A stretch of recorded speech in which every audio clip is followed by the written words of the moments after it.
슬기로운 책 이야기, 슬기로운 독서 생활 지금 시작합니다.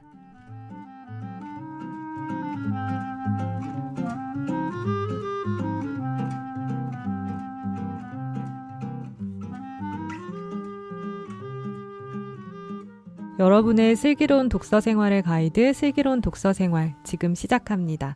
안녕하세요. 번역하는 딴입니다. 저희 7월까지 나온 책들 중에 눈에 띈 책 이야기 이어가고 있고요. 이번 시간에는 찬님의 눈에 띈 책 이야기 나눠보려고 합니다. 어떤 책 들고 나오셨나요? 이 책은 사실 제가 지난번에 소개를 하려다가 네. 그 강유원 선생님의 책을 다시 소개하기 위해서 이거를 묵혀뒀던데 이 책도 어떻게 보면 저는 좀 요새 제가 읽는 책들은 좀 뭐랄까 그러니까는 저는 좀 선생이 좀 있어야지 언제나 좀 학생된 마음으로 살고자 하는 그런 게 있는 것 같아요. 그래서 선생들의 기록, 선생의 어떤 제 선생님의 책이라든지 아니면 어떤 학생이 어떤 이른바 이런 사상가들의 강의록 같은 거를 좀 더 자주 찾아보게 되는데 오늘 고른 책은 아니 어떻게 이 출판사에 이런 책이라고 할 수도 있을 수도 있는데 진짜 네. 맞아요. 샘 파커스에서 나온 아리엘 버거가 쓴 나의 기억을 보라라는 책입니다. 부제가 이제 비통한 시대에 살아남은 책 엘리 위즐과 함께한 수업인데 아시겠지만 샘 파커스는 자기 개발에 아주 집중하는 갑자기 근데 아우슈비츠를 갑자기 웰빙 보수주의에 굉장히 웰빙 보수주의의 천변과도 같은 출판사인데 갑자기 샘 파커스가 특이한 책을 낼 때가 있어요. 이게 웰빙 보수주의의 또 하나의 미덕인지 모르겠는데 그렇죠. 한 이상한 그런 책 그런 본연의 그 목적에 충실한 책 100권쯤 나오면은 굉장히 생뚱맞고 어느 출판사도 할 수 없는 책을 한 권 정도 내거든요. 생각해보니까 제가 샘 파커스 책이 2권 있어요 집에. 네. 하나는 매그넘이라는 그 사진가들의 그 집단에 그게 거기서 나왔어요? 네. 그렇구나. 매그넘 사진집이라는 게 20만 원짜리가 있거든요. 네. 제가 그걸 샀습니다. 그래서 그걸 이거 낸 게 너무 신기한 거예요. 근데 그걸 냈다는 게 그렇죠. 매그넘 사진가들의 그 사진 그렇죠. 시트인데 정말 사실은 그런 거 하려고 그런 자기 개발서 하시는 건가? 그렇다는 생각도 들고요. 그래서 막 어. 그런 햇땡이라든지 그런 사람들 책 내주는 건지 아무튼 모르겠지만 네. 아무튼 그렇습니다. 그래서 이 책도 저는 저 깜짝 놀랐어요. 이제 출판사 보고 샘 파커스가 이렇다는 게. 네. 아는 사람들은 아시겠지만 엘리 위젤은 노벨상 수상자죠. 노벨 평화상 수상자인데 이상하게 우리나라에서는 노벨 평화상 수상자의 어떤 책은 별로 인기가 없는 것 같아요.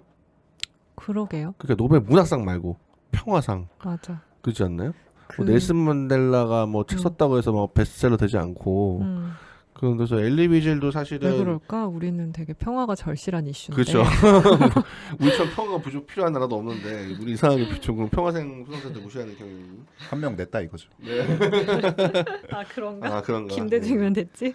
어쨌든 밤 같은 경우에도 진짜 해외에서 어마무시한 베스트셀러인데 네. 그리고 엘리 위젤 어딘가 포에마였나요? 그죠? 그 샴고로드의 재판 네. 그것도 포에마에서 나왔었던 거구나. 거의 주목을 못 받았고. 그런데 이 책이 뭐냐면 이 책의 저자 아리엘 버거는 엘리 위젤의 그 조교예요. 그래서 그 조교가 이 엘리 위젤의 수업을 회고하면서 엘리 위젤이 무엇을 가르쳤고 그때 어떤 걸 느꼈고 엘리 위젤과 어떤 이야기를 나눴고. 근데 저는 일단 조교가 썼다는 것만으로도 엘리 위젤은 진짜 인격 체임이 분명하다. 네. 만약에 제가 조교를 해서 몇몇 교수들 같지만 절대 수업노 따위는 쓰고 싶진 않거든요. 오히려 풍자 소설 써서 풍자하고 싶을지는 몰라도 아니면 르포를 써서 풍노하고 싶을지는 몰라도 이 사람은 조교잖아요. 조교고 어렸을 때부터 보니까 엘리 위젤 약간 유대인 공동체에서 엘리 위젤이 이제 갖는 독특한 위상이 있었고 엘리 위젤 원래는 유대 공부를 하려고 했는데 엘리 위젤이라는 어떻게 보면 인간에게 반해서 다시 보스턴 대학교로 돌아와서 엘리 위젤을 배우고 그 조교 활동을 하면서 엘리 위젤이 이제 학생들 무엇을 가르치고 또 어떤 이야기를 주고 받는지 하는데 엘리 위젤이 어떤 좀 더 요새 좀 제가 좀 막 이렇게 대학교에서 들려오는 소식을 들으면 그 좀 너무 좀 과목이 재미없어 보여가지고. 근데 저는 요즘 맞아요. 그 머리말에 엘리 위젤이 어떤 걸 가르쳤냐면 월요일에는 주요 철학이나 문학이나 관련된 주제를 광범위하게 다뤘다. 신앙이나 이단의 문제, 응? 억압에 대한 문학적 대응. 화요일에서는 창세기와 욥기, 그리고 18세기가 시작된 유대교의 종교혁신 운동인 하시디즘 사상과 관련된 고전 작품 등 중요 종교 문헌, 그 다음에 비유와 역설, 갈등과 대립, 신에 대한 대응, 문학 작품에서 찾아볼 수 있는 자살, 고대 및 근대 문학에 들어가는 스승과 제자의 관계, 프란츠 카프카의 추방과 기억, 글쓰기와 저술가들, 감옥 문학, 막 이런 것들을 와. 가르쳤다고 하더라고요. 근데 너무 듣고 싶고 그러게요. 일단은 제목마다 제가 진짜 막 좋아하는 주제들만 그러게요. 골라서 하셨길래 맞아. 보고 그래서 이제 막 학생들이랑 어쨌든 그런 것들을 이제 엘리젤이 어떤 식으로 답변하고 하는 건데 정말 뭐 굳이 제가 요약해서 하지 않을 만큼 하나 이야기 들을 때마다 진짜 이 엘리 위젤이라는 사람이 그 끔찍한 아우슈비츠에서 어쨌든 유일하게 살아남은 혼자였잖아요. 가족도 다 잃고. 근데 그 와중에서 진짜 이 사람이 어떻게 그 이런 휴머니스트가 돼가지고 정말 인간에 대한 사랑을 일깨우기 위해서 그리고 어떤 인간의 어떤 그 유대교의 가치를 얘기하기 위해서 애쓰는지 그리고 그 속에서 정말 타인에게 선한 영향 선생이라는 게 정말 좋은 선생이라는 것은 제가 보기에 단순한 어떤 정보를 넘어서 삶으로 어떤 향기까지도 보여줄 수 있는 사람이라는 걸 보여주는 그런 책인 것 같습니다. 그리고 중간중간에 저는 또 이 재밌는 거는 엘리 위젤이 어쨌든 유대교다 보니까는 그 하시디즘이나 그 유대교 문헌에서 나오는 지혜로운 이야기들이 많이 있어요. 근데 저는 굉장히 그 부분도 굉장히 재미있더라고요. 그래서 굉장히 나중에 좀 언제나 좀 써먹을 수 있는 얘기라고 할까요? 그래서 저는 막 이 사람이 이제 이야기의 가치를 증언하면서 그런 엘리 위젤이 이제 그런 얘기를 하더라고요. 뭐냐면은 그러니까 막 우리가 막 뭐 기독교 신학은 내러티브 신학이다 막 이러는데 그 이야기를 전승하고 전달하는 것의 가치를 증명할 때 요 엘리 위젤의 얘기를 쓰면 좋겠다는 생각이 들더라고요. 뭐냐면은 옛날에 어떤 그 기적 랍비가 있었는데 하나님이 등장하는 어디에 가면 하나님을 만날 수 있는지 알고 있었대요. 그래서 하나님을 만날 수 있는 방법과 그래서 하나님 그 랍비를 어떤 민족들이 위기만 생기면 그 랍비가 그곳에 찾아가서 그 방법대로 한 다음에 하나님을 만나서 하나님에게 방법을 어떻게 돌파해야 될지 방법을 알고 하나님께서 그 사람의 그 민족의 그 유대 민족의 그걸 들어줬다는 거죠. 근데 그 사람이 랍비 문제는 죽었어요.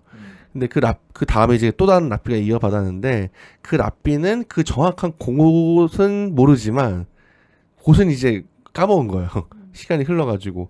근데 까본 장소는 모르지만 적어도 어느 곳에선가 그것을 알으면 하나님께서 들어주신다는 거를 아는 거예요. 그래가지고 그것을 했더니 또 하나님께서 들어주셨다. 그 다음에 또 그 다음 랍비가 이어가지고 그 랍비는 그 장소도 잃어버리고 방법도 잃어버렸어. 아래는 방법도. 그런데 하나님께서 우리가 민족에게 무슨 문제가 생길 때 하나님을 찾으면 들어주신다라는 건 기억한다는 거예요. 근데 그것을 정말 하나님께서 우리는 다 모르지만 당신께서 들어주시는 것만큼은 기억합니다라고 하니까는 하나님께서 그 얘기를 들어주셨다고. 이런 인상적인 얘기 아니겠습니까?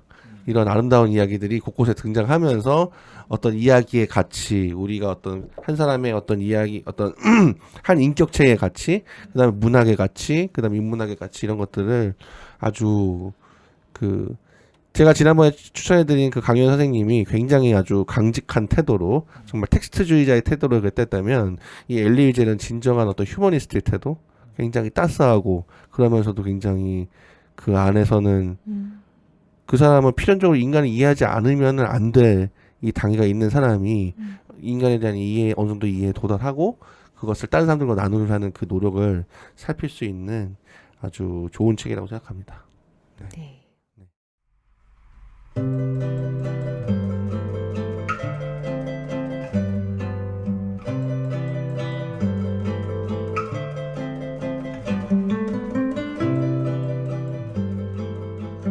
지금까지 찬님의 눈에 띈 책 나의 기억을 보라에 관한 이야기 나누어 봤습니다.